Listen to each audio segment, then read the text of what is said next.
Nah sekarang ada yang mengoreksi, ada yang memberikan masukan. Kenapa saya harus tidak terima, padahal ini yang saya minta dari Allah? Tidak ada yang lebih pahit dari berharapnya hati kepada kita. Allahumma aftah lana hikmataka ya Allah.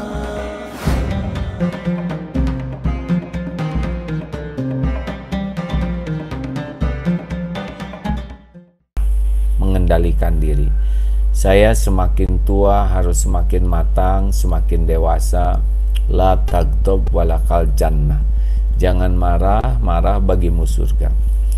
Saya semakin hari harus semakin bisa mengontrol emosi saya, mengontrol amarah saya. Kalau saya ingin keluarga jadi baik, teman-teman jadi baik, lingkungan jadi baik, maka sayalah yang duluan harus bisa mengendalikan diri. Harus punya tekad seperti ini. Tanpa tekad tidak bisa. Yang kedua, ya tentu kita harus minta tolong kepada Allah supaya kita bisa menjadi orang yang ya lebih matang, dewasa, bijaksana, terkendali dengan baik. Itu artinya sabar tuh ya. Orang yang sabar itu adalah orang yang bisa menahan diri, mengendalikan diri. Alladzi yamliku nafsahu 'indal qadab, yaitu orang yang bisa mengendalikan amarahnya ketika dia marah. Itulah orang yang sebetulnya orang yang kuat. Orang yang kuat itu bukan yang perkasa, otot kuat, balung besi, leher beton, tapi orang yang kuat itu adalah orang yang paling bisa mengendalikan dirinya ketika dia marah. Makanya orang-orang yang pemarah itu sebetulnya orang-orang yang lemah ya. Walaupun otot kawat, balung besi, leher beton, urat kabel. Nah sesudah tekad, kemudian kita juga sudah mulai melatih diri. Cari ilmunya. Ilmu menahan marah, ilmu bahayanya marah, ilmu manfaatnya menahan marah.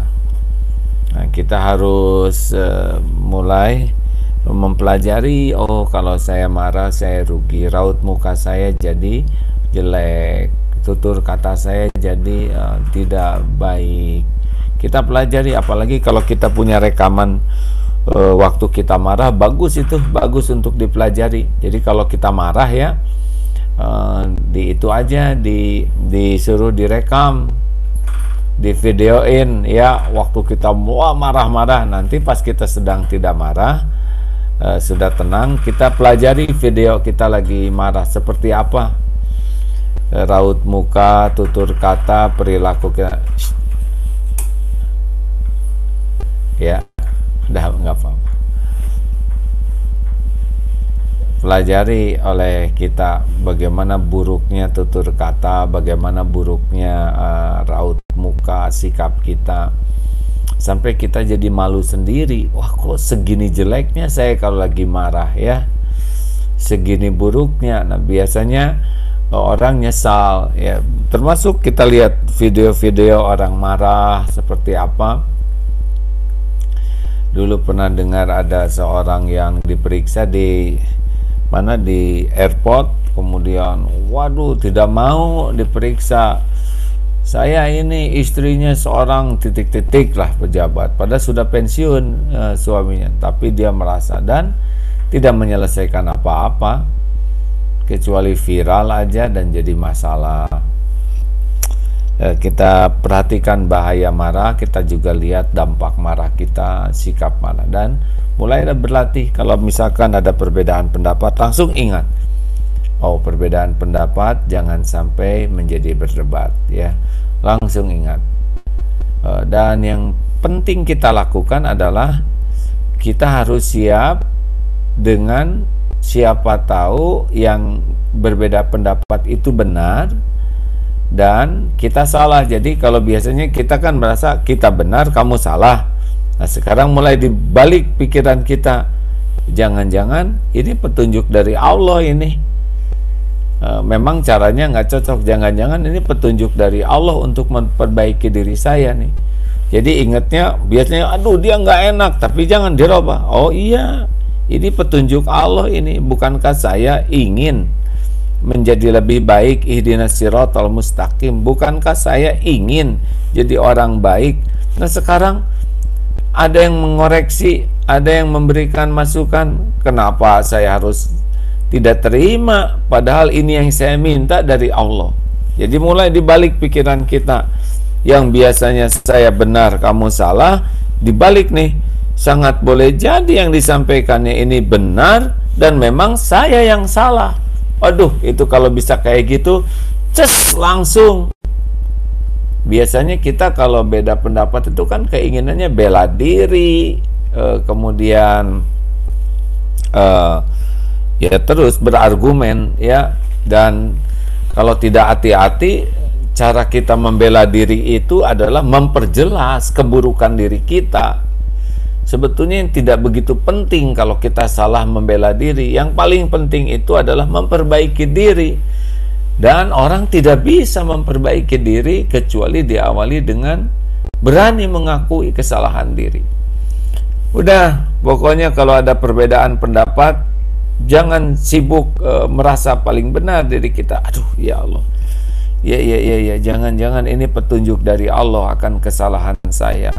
Terus ke dalam periksa, benar, oh iya saya salah, oh iya saya salah, benar, oh memang saya kurang sependapat, tapi memang saya salah. Jadi yang paling penting dari sebuah perbedaan pendapat adalah kita menemukan pendapat yang benar walaupun dari siapa saja, dan harus kita berterima kasih, kita syukuri, karena kita jadi tahu apa yang kurang, jadi tahu apa yang harus kita perbaiki.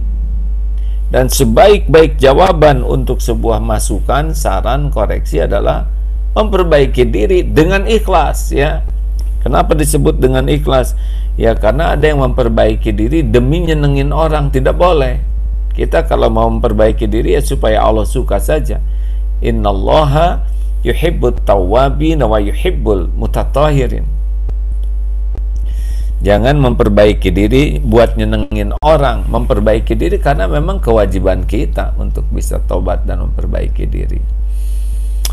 Ini tidak sesederhana mendengar ceramah ini, hadirin. Dalam prakteknya kita perlu terus-menerus berlatih, karena tiap orang di antara kita itu berbeda-beda, ya latar belakangnya berbeda-beda, masa lalunya berbeda-beda juga di antara kita itu, pengalaman hidupnya, tekanan hidupnya berbeda-beda, keilmuannya, keimanannya. Jadi kita harus menuntut diri kita ya, dan ini harus dengan kesungguhan. Tidak bisa kita makin lama makin tua sama aja, mudah tersinggung, mudah marah, bela diri terus, nggak mau disalah. Udah, kita nggak bisa hidup kayak gitu. Kita makin tua ini harus makin bijaksana, makin matang, makin dewasa. Dan ini nggak akan jadi dengan begitu saja. Beda menjadi tua dengan menjadi matang dan bijaksana tuh beda. Menjadi tua langsung jadi, tapi menjadi pribadi yang matang, bijaksana, ya syariatnya perlu tekad, perlu ilmu, perlu latihan, dan perlu terus-menerus minta tolong kepada Allah Subhanahu wa Ta'ala.